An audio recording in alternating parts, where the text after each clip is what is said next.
आज मैं आपको पढ़ाने वाली हूँ जीके के 10,000 क्वेश्चंस एंड आंसर्स का पार्ट 3।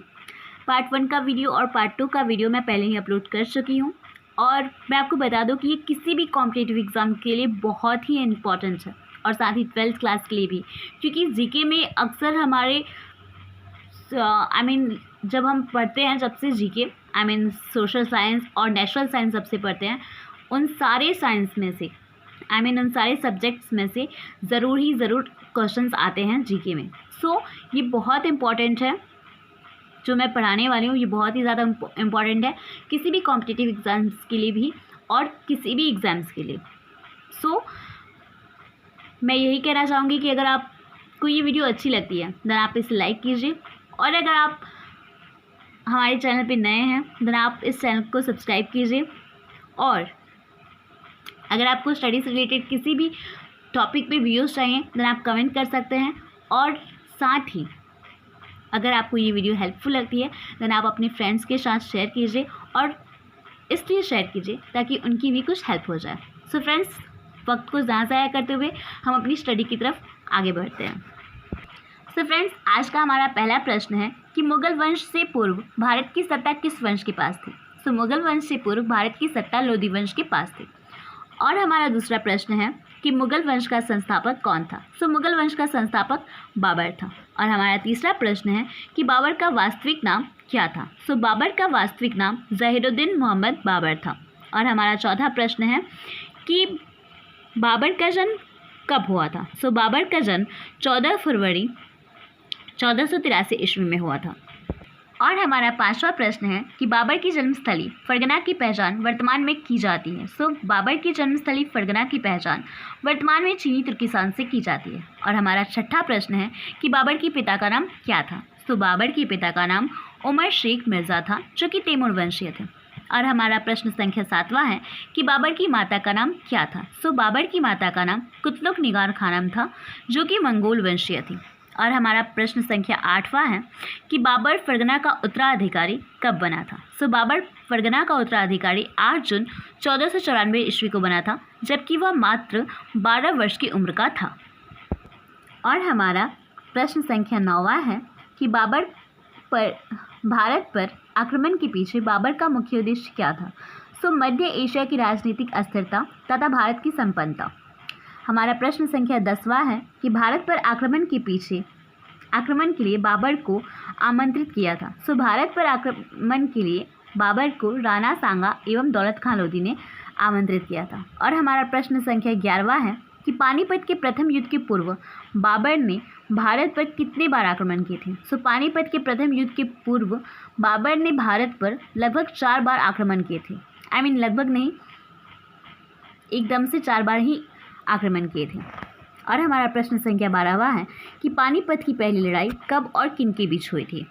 सो पानीपत की पहली लड़ाई 21 अप्रैल 1526 ईस्वी को बाबर और इब्राहिम लोदी के बीच हुई थी। और हमारा प्रश्न संख्या 13वां है कि पहली बार तोपों का इस्तेमाल बाबर ने किस युद्ध में किया था। सो पहली बार तोपों का इस्तेमाल बाबर ने पानीपत के प्रथम युद्ध में किया था। और हमारा प्रश्न संख्या 14वां है कि बाबर का प्रसिद्ध तोपची कौन था। सो बाबर का प्रसिद्ध तोपची उस्ताद अली और मुस्तफ़ा था। और हमारा प्रश्न संख्या 15वां है कि पानीपत के प्रथम युद्ध में बाबर ने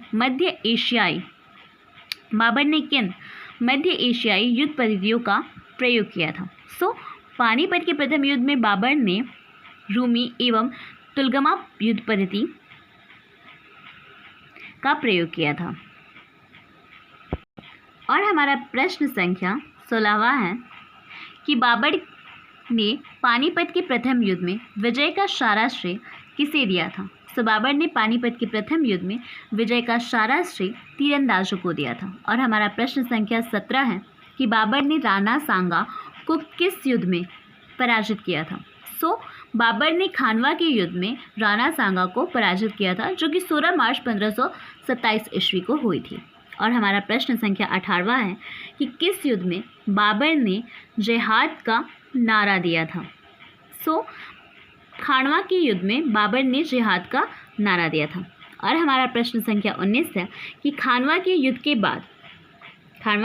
बाद बाबर ने कौन सी उपाधि धारण की थी। सो खानवा के युद्ध के बाद बाबर ने गाजी की उपाधि धारण की थी?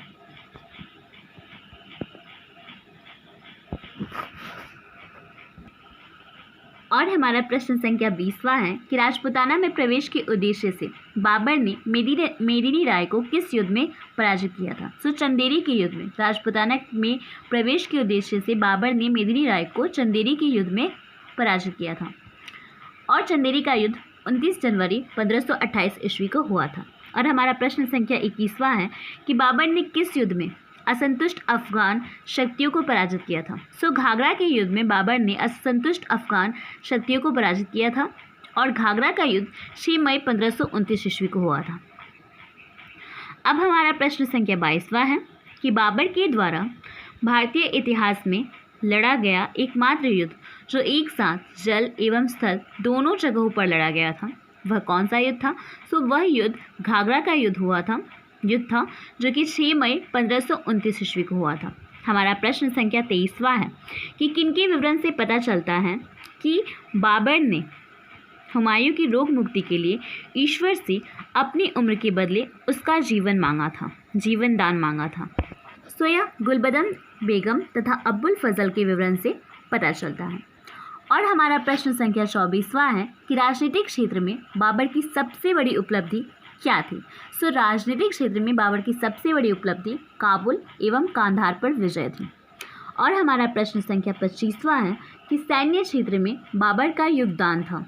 सो तोप एवं बारूद का प्रयोग। सैन्य क्षेत्र में बाबर का योगदान था तोप एवं बारूद का प्रयोग। और हमारा प्रश्न संख्या 26वां है कि बागों के प्रति अत्यधिक प्रेम के कारण बाबर को किस उपनाम से भी जाना जाता था? सो उपवनों का राजकुमार। बाबर को उपवनों का राजकुमार नाम से भी जाना जाता था। और हमारा प्रश्न संख्या 27वां है कि बाबर ने भारत में मस्जिदों, भवनों, फूलों एवं जलाशयों के निर्माण के लिए किस ईरानी वास्तुकार को भारत बुलाया था? सो सीनन को भारत बुलाया था। और हमारा प्रश्न संख्या 28वां है कि बाबर को किस भाषा पर असामान्य अधिकार था? सो बाबर को तुर्की भाषा पर असामान्य अधिकार था। और हमारा प्रश्न संख्या 29वां है कि बाबर ने अपनी आत्मकथा किस नाम से लिखवाई थी? सो बाबर ने अपनी आत्मकथा तुज़्के बाबरी, जिसे वाक़यात बाबरी भी कहा जाता है, इस नाम से लिखी है। और हमारा प्रश्न संख्या 30 है कि बाबर ने किस प्रसिद्ध सूफी काव्य का फारसी भाषा में तथा तुर्की में अनुवाद किया था? सो महादेवी का। और हमारा प्रश्न संख्या 31 है कि तुर्की भाषा में बाबर का काव्य संग्रह जिसकी प्रशंसा हर युग में की जाती है, उसका क्या नाम है? सो उसका नाम दीवान है।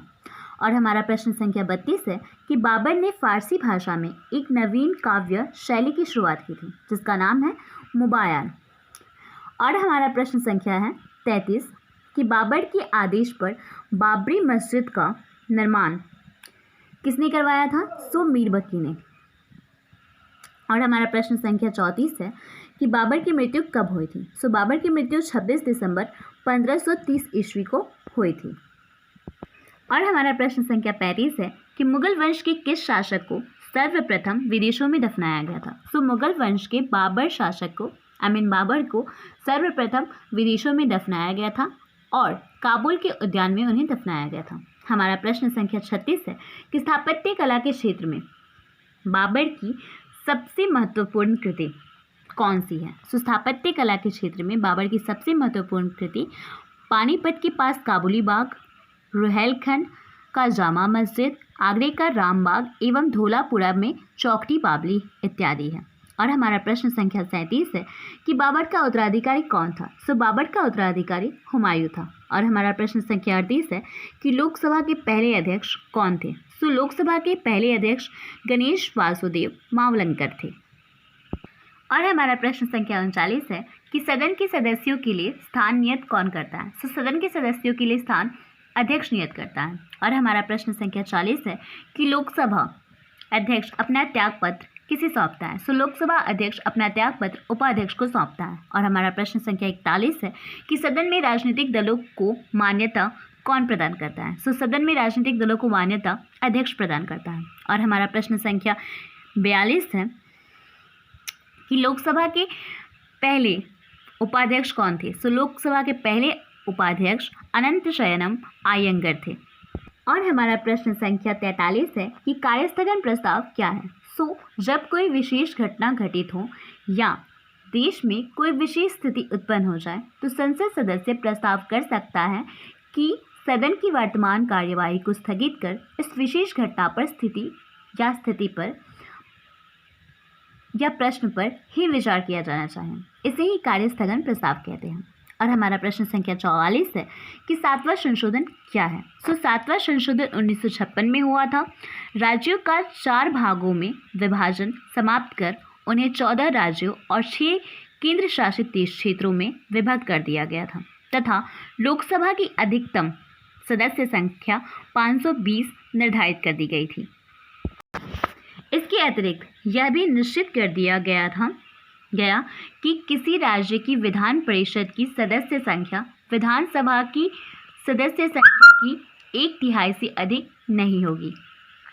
और हमारा प्रश्न संख्या 45 है कि योजना आयोग क्या है? सो योजना आयोग की स्थापना 15 मार्च 1950 को हुई थी। आयोग केंद्रीय मंत्रालयों तथा राज्य सरकारों से परामर्श करके पंचवर्षीय योजनाएं तथा वार्षिक योजनाएं बनाता है तथा इनके क्रियान्वयन का पर्यवेक्षण करता है।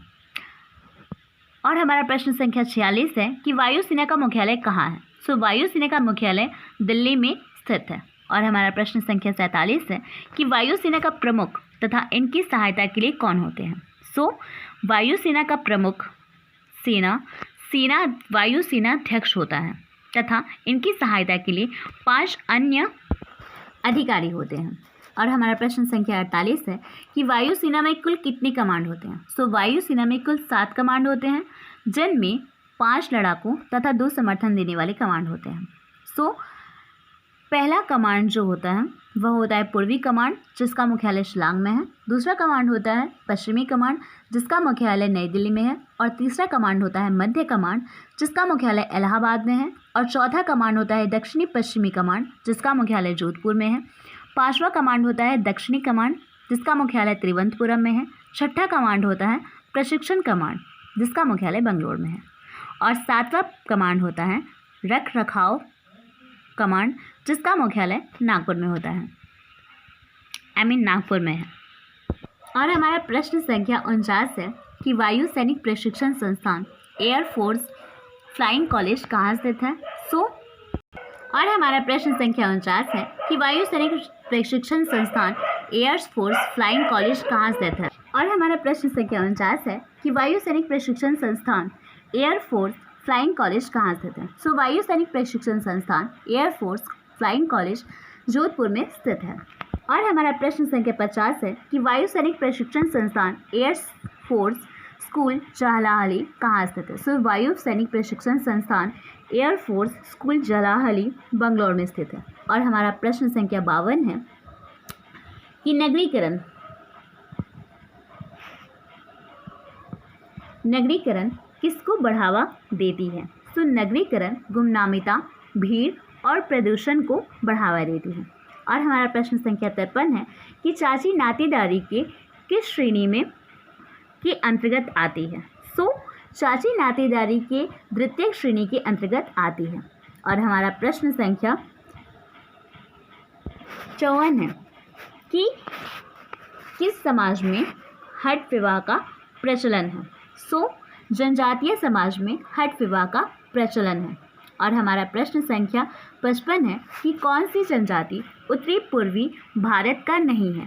सो नागा जनजाति उत्तरी पूर्वी भारत का नहीं है। और हमारा प्रश्न संख्या 56 है कि संविधान के लिए अनुच्छेद में जनजातियों के लिए नौकरियों में आरक्षण का प्रावधान है तो अनुच्छेद 335 में। और हमारा प्रश्न संख्या 57 है कि किसने कहा कि धर्म किसी आध्यात्मिक शक्ति में विश्वास है? सो दुर्खिम ने कहा था कि धर्म किसी आध्यात्मिक शक्ति में विश्वास है।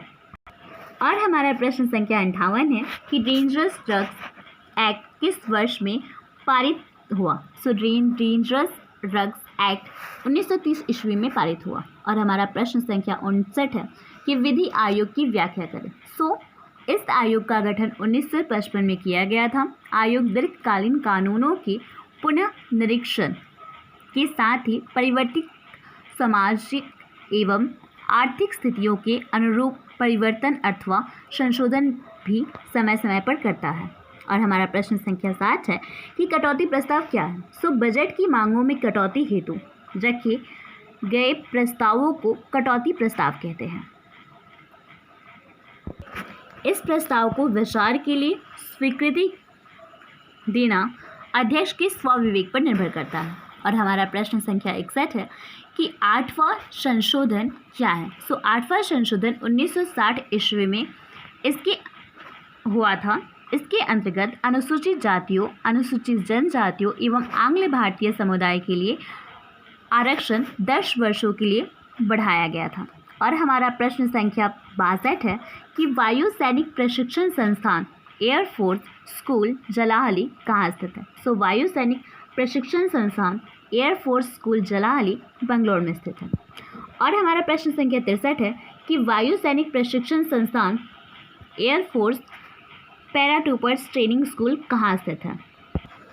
वायु सैनिक प्रशिक्षण संस्थान air force paratroopers training school Agra में स्थित है। और हमारा प्रश्न संख्या 64 है कि वायु सैनिक प्रशिक्षण संस्थान एयरफोर्स एडमिनिस्ट्रेटिव कॉलेज कहाँ स्थित है। वायु सैनिक प्रशिक्षण संस्थान एयरफोर्स एडमिनिस्ट्रेटिव कॉलेज कोयम्बटूर में स्थित है। और हमारा प्रश्न संख्या 65 है कि वायु सैनिक प्रशिक्षण संस्थान एयरफोर्स स्कूल कहाँ स्थित है। वायु सैनिक प्रशिक्षण संस्थान एयरफोर्स स्कूल ताराम्बरम में स्थित है। और हमारा प्रश्न संख्या 66 है कि वायु सैनिक प्रशिक्षण संस्थान स्कूल ऑफ एक्यूवेशन मेडिसिन कहाँ स्थित है। वायु सैनिक प्रशिक्षण संस्थान स्कूल ऑफ एक्यूवेशन मेडिसिन बंगलुरु में स्थित है। और हमारा प्रश्न संख्या 67 है कि वायु सैनिक प्रशिक्षण संस्थान net training wing and transport training wing Hakimpet तथा बैगमेट कहाँ स्थित है। ये हैदराबाद में स्थित है। और हमारा प्रश्न संख्या 68 है कि एक परिवार द्वारा विभिन्न मदों पर मासिक व्यय से संबंधित आंकड़ों के प्रदर्शन के लिए सबसे उपयुक्त चित्र क्या है। पाई चित्र। और हमारा प्रश्न संख्या 69 है कि ग्राफ बनाने के लिए सामान्यतः प्रयोग किया जाता है आरेख पत्र। और हमारा प्रश्न संख्या 70 है कि एक संचयी आवृत्ति वक्र की सहायता से हम ज्ञात करते हैं मध्य। मध्य का ज्ञात करते हैं। और हमारा प्रश्न संख्या 71 है कि चर मूल्यों का औसत किसे कहा जाता है। चर मूल्यों का औसत मध्य को कहा जाता है। और हमारा प्रश्न संख्या 72 है कि 15 संख्याओं का माध्य 15 है। यदि दो संख्याएं 18 और 12 निकाल दी जाएं तब शेष संख्याओं का माध्य क्या होगा। तब भी शेष संख्याओं का माध्य जो होगा वह होगा 15। और हमारा प्रश्न संख्या 73 है कि चर मूल्यों से सर्वाधिक प्रभावित होने वाला अपकिरण का माप है। चर मूल्यों से सर्वाधिक प्रभावित होने वाला अपकिरण का माप है विस्तार। और हमारा प्रश्न संख्या 74 है कि सहसंबंध गुणांक सदैव होता है -1 और +1 के बीच। और हमारा प्रश्न संख्या 75 है कि संविधान के लिए अनुच्छेद में जनजातियों के लिए नौकरियों का आरक्षण प्रावधान है अनुच्छेद 335 में।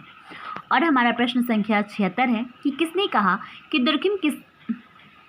कहा कि धर्म किसी आध्यात्मिक शक्ति में विश्वास है।